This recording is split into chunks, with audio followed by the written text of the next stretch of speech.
Bonjour à vous, chers choisis de Jésus. Le message numéro 42 du deuxième volume, nous étions à cette époque au 15 mai 99. Le premier volume vient de paraître et je venais de recevoir, j'ai reçu 2 invitations pour aller témoigner. Et je m'interroge si le Seigneur veut que j'aille témoigner ou s'il veut tout simplement diffuser ses écrits, ces messages-là par la diffusion du volume. Alors, je fais donc la prière suivante.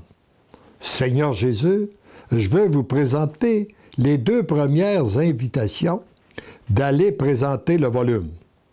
D'abord à Québec et l'autre à Montebello. Alors, pour vous situer, ceux et celles qui m'écoutaient, là, je demeurais à Sherbrooke. À Québec, c'était 2h30 de route de chez moi et à peu près la même distance pour Montebello dans une toute autre direction.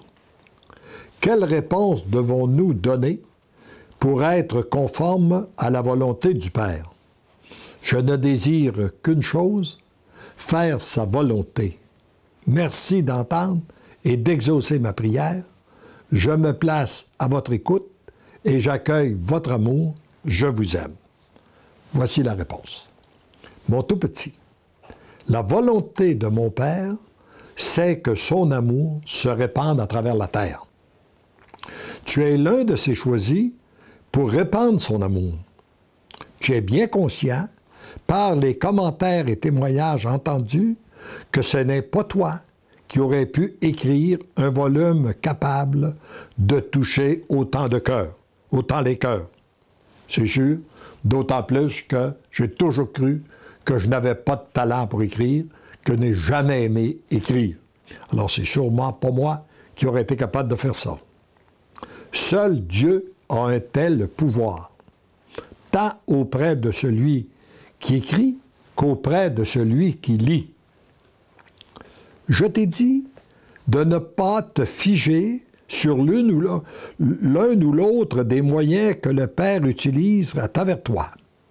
Écrire en est un. Il est important que tu demeures disponible. Parce que j'avais tendance à penser dans mon esprit que, une fois que le livre est paru, que je n'avais pas d'autre chose à faire, que la mission, pour moi, était complétée parce qu'il m'avait utilisé pour écrire, donc les livres sont là, je n'ai pas d'autre chose à faire. Mais ce n'était pas ça qui était son plan. Donc, il me demande de ne pas me figer et de rester disponible. Les invitations que tu as reçues, sont là parce que le Père veut t'utiliser d'une autre façon. Tu te dois de continuer à avancer dans la simplicité sans savoir où cela te conduit, mais en demeurant entièrement disponible à sa volonté. Et ça me rappelle le résultat de ces 2 invitations.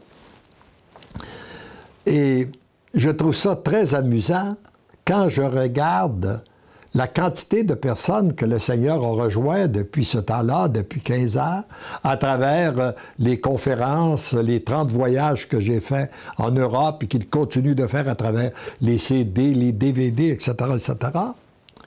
Le premier voyage que j'ai fait, c'était à la ville de Québec, où j'étais invité par un ami. Il m'avait dit « J'aimerais que tu viennes rencontrer notre groupe. Nous nous rencontrons, je crois que c'était le vendredi matin, pour un partage fraternel et j'aimerais que tu viennes nous rencontrer. » Alors, comme c'était très tôt le matin, j'ai dû descendre la veille. Mon épouse est venue avec moi et nous avons couché, réservé une chambre pour dormir à Québec. Et il est venu me rencontrer le soir où je logeais et je lui ai demandé « Qu'est-ce que tu attends de moi demain? » Il m'a dit « Bien écoute, nous nous avons l'habitude, dans nos déjeuners partages, de donner la parole de Dieu.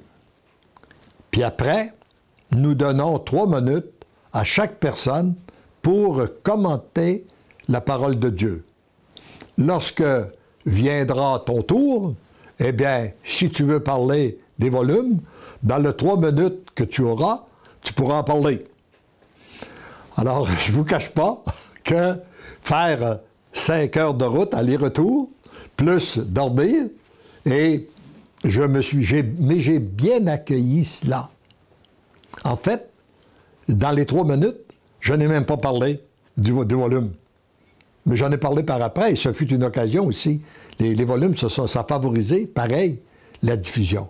Mais je me disais, le Seigneur, tu m'enseignes l'importance d'accepter d'être un serviteur inutile. De ne pas avoir d'attente, de ne pas avoir d'exigence. Et ça me rappelle aussi le premier voyage que j'ai fait en Europe en 2001, soit 2 ans plus tard.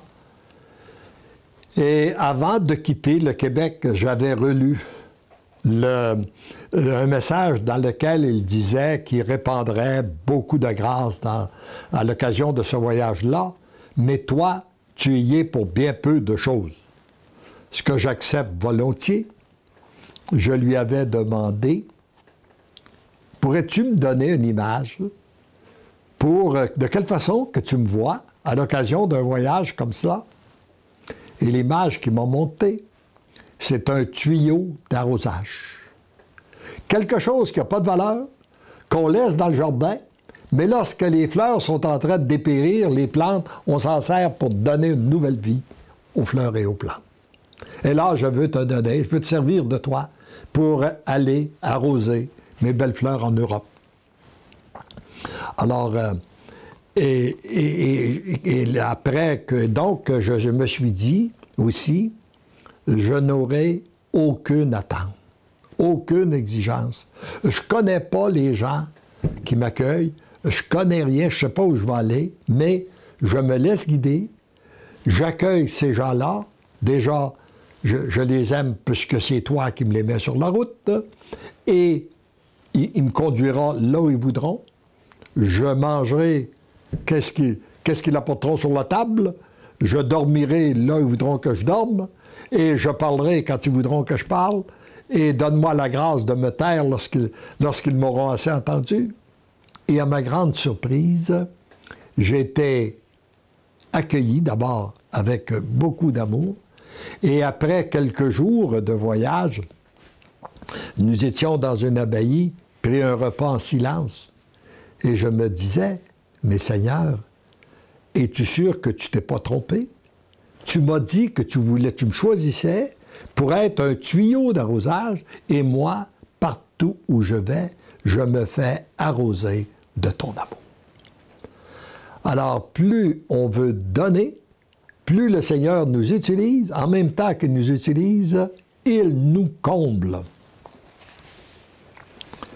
Donc, je continue, tu n'as rien à craindre, car tu n'es pas seul pour répondre à ses invitations.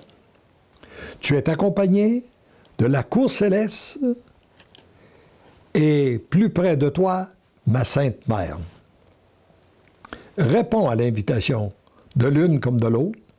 Tu seras témoin, encore une fois, de l'action de Dieu en toi, autour de toi et aussi à travers toi. Et à travers ta chère épouse Élisabeth. Je vous couvre de mon manteau et celui de ma Sainte Mère, de Saint Joseph, pour cette nouvelle mission qui commence pour vous. Louez le Père d'avoir trouvé grâce à ses yeux. Je vous bénis, je vous garde dans mon amour. C'est ensemble que nous entreprenons cette nouvelle mission pour répandre l'amour sur la terre. Présentement, beaucoup de feux d'amour sont allumés.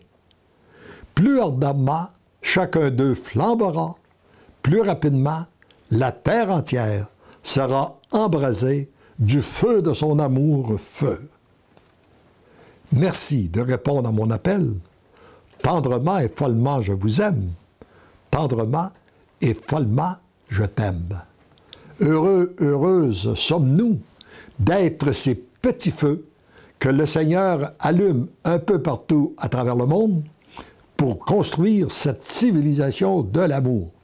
Et plus ces feux flamberont, plus nous prendrons du temps pour être alimentés de son amour, et bien plus rapidement, l'amour circulera sur cette terre.